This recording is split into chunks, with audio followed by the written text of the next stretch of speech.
Inside Story Uganda, real source of political updates.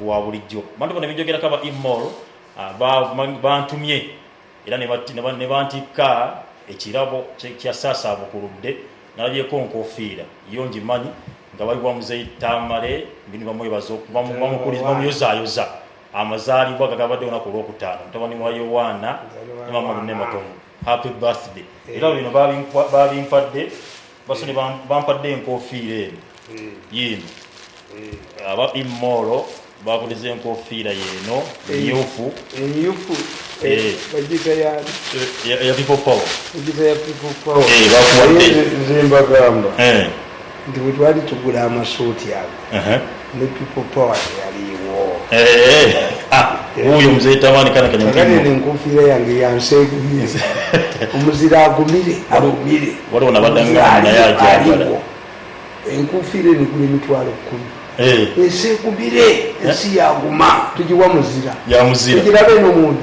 ye yange yenyini eri enkambu tupabu muntu kulo mujozi babu jozi ne buteka ku ne byo kuta kastronere bamunganje kulitsena ne bobani ne boba mukodomi wani kuteka ku ekokole kumalamu wewa ekyali kya chichi bamina kyo night mange net kendete birabo byo osaba okulu alika kubuli nakugamba nti muganda nga bamuyita majambere yatuma omwana Tamale Mirundi wa Kiso ekikyusa yampe entezi ente bbiri ezamawa otafire yampe entezi bbiri nina mukodowe nga bamuyita Kajinya nina nabudozi ninani era basazeewo nfune farm enene engoma bakunganye nti baziteekemu ofune farm enene yes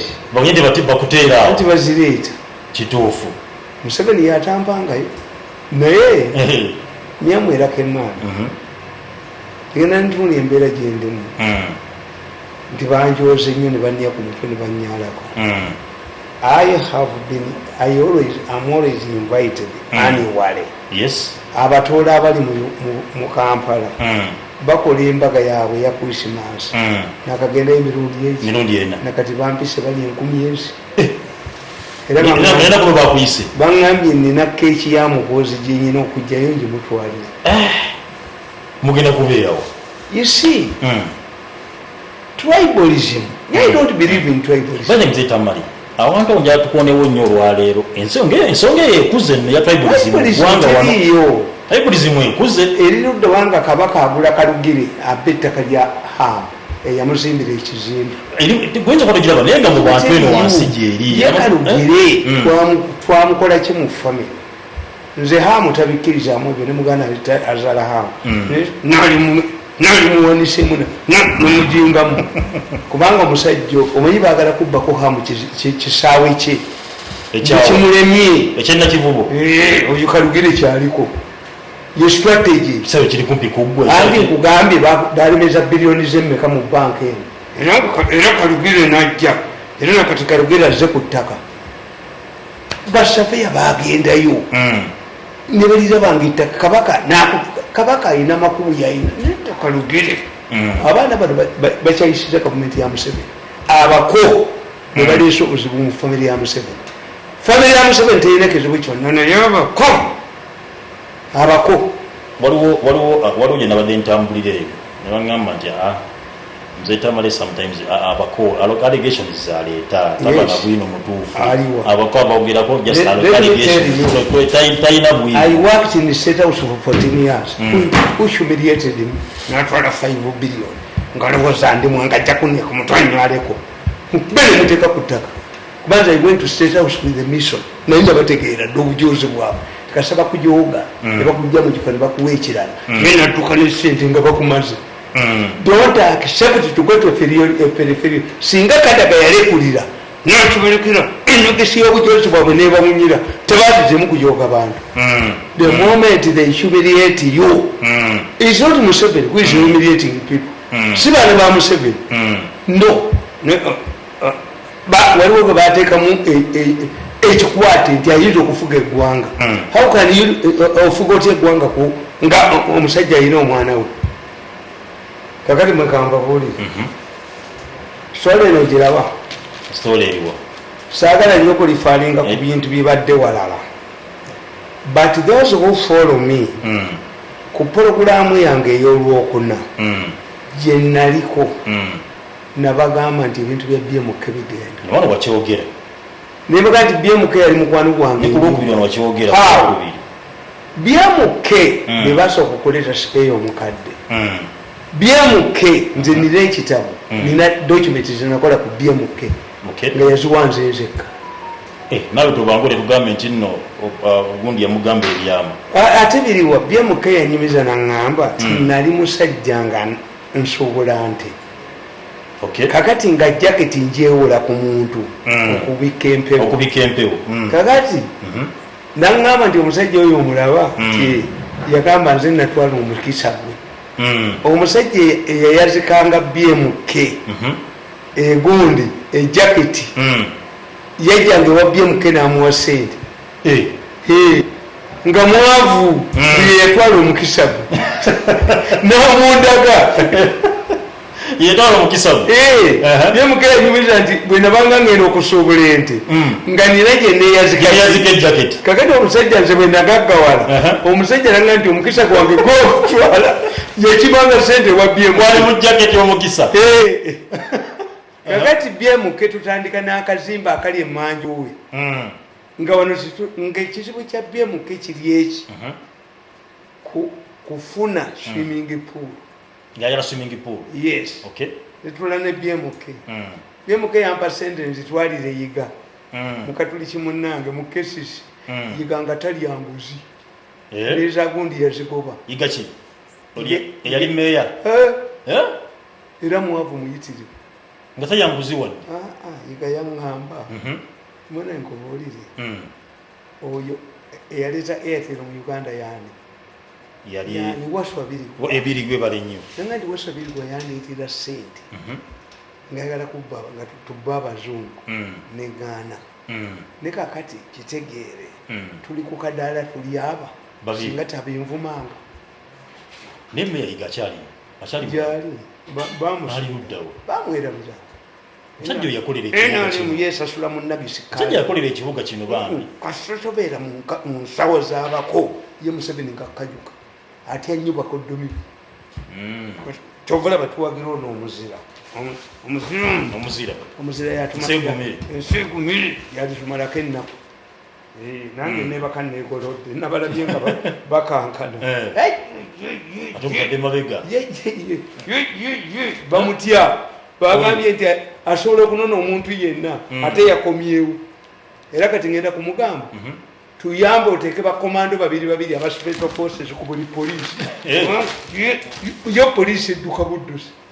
How can somebody who is patrolling Mogadishu run away from mbubagala balebozi bagambe ekitukubya police station Muhoozi aleme kujja Muhoozi kajazi gogoli. Yes. Muhoozi is going to deploy commandos. Ababokka babiri Muhoozi azirambule nenga tulina enanga n'onyango olabenga banaddamu kuba police stations. Kuba kati mwekava buulire amawulire ga Uganda gabasiru. Do you know what Museveni bwe bakamusuuza? Can you go to the police station at night now? Abaganda bakugamba nti police teggalwa kituufu. Kati oyinza okufuna omusango kati ekiro nogenda ku police sikyasobola.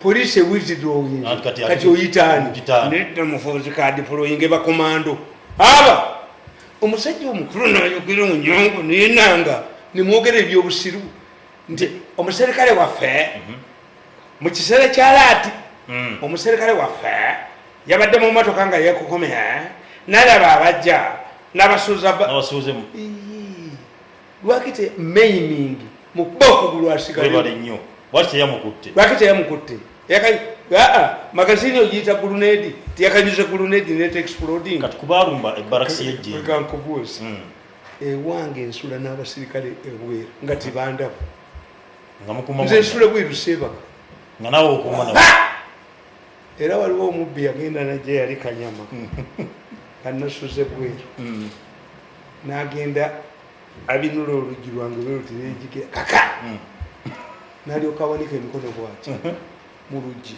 mu fulemu y'oluggi omuserikale gwe nali nalina nga tomukuba nemubuuza lwakise musabula ŋŋamba oyo omusajja mukugu nnyo ayagala omukuba essasi oluggi lweggule banne beyazze nabo bayingire saamukuba ssasi naye bweru naliyo kakati omugamba namukuba emiggo yali ayambadde kanankane bweye kati besiiga ebizigo nga namuba kibooko nemukuba olubuto lwonna nemugakimbia naye nga motoka gye yazze nayo bo badduse eddaka bangali bamuleka kakati if we are serious people anybody who touches on the police abaganda bakuga nti police tekolaki who can now go to the police at night kuba bajja kujeetayo neyefudde babakwate how can somebody threatening the issue is nti abayekere bagenda mulwanira tetwagala muhoozi muhoozi katekoba komando muhoozi agenda kulambula polisi zonnaobadduka nenanga tawerekerwako enanga nkugambye emmundu zino eziwambibwa waliwo abayekera abatujjwa gundi yagamba oyo simanyi ayogerera amagi Felix Kulaiji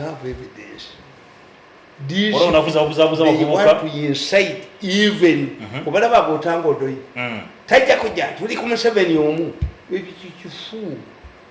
There's nobody in Uganda who can stop Muhoozi.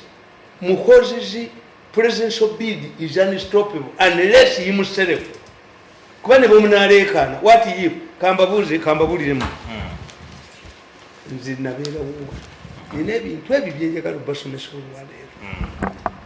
One, Museveni yali vice wa Paulo Muwanga.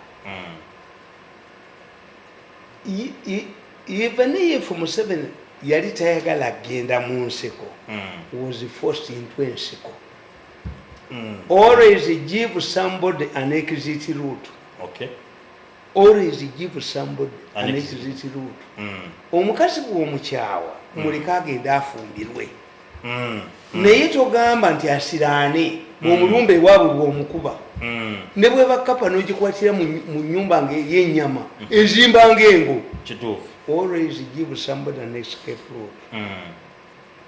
Museveni bajjako binaayisa nga balinaani ne Paulo Muwanga. Museveni yaleeta erinnya lya binaayisa n'agamba Lugumanyi tojja kufuga abaganda bajja kututta. Very observant. Naye batujja mu 1980 tunoonya akalu ka 1980. Even if Museveni wouldn't have liked to go to the bush, he was forced to go to the bush. Why? Museveni was the vice president of Uganda because the military commission had taken over power. Museveni was detained at a roadblock at Kawempe. Ngalimu ne mukazi we n'omwana. Vice president wa Uganda bamukwata ku roadblock. Emmotoka yayita ojoko yamala muyitako. He was saved by the Salese abafulunasi. Yayina mukwano gw'ennyo Lieutenant Colonel Muhindo bamutira Makerere. Lieutenant Colonel Muhindo. Provoking Jan. When Museveni finally decided to form a political party, Kintu Musekerinye yalisangamu. Mayengo wa UPM bamukwatira mu Lwera. Kyangamacho Professor Makere mu university baatekawo English proficiency test ne bamugamba nti oluzungu alugudde naye nga ye Sserumbye wa UPC bamubuuza what is your name Luwero South Constituency nti oyiseemu kyekunyonyola okitegeera they did not give Museveni an escape route. N'ekifo kye constituency ya Museveni was gerrymandered kuteesa ayitemu ne badira emiruka egimu ne bagijja eno to deny Museveni a right nti gundi Kiyonga batta omusajja Mbula Muhindo eyali owa DP owaffe ne bamusuula mu National Park nga bazira yamutta era abantu bwe bategeera nti Mbula Muhindo afudde ne balonda Kiyonga.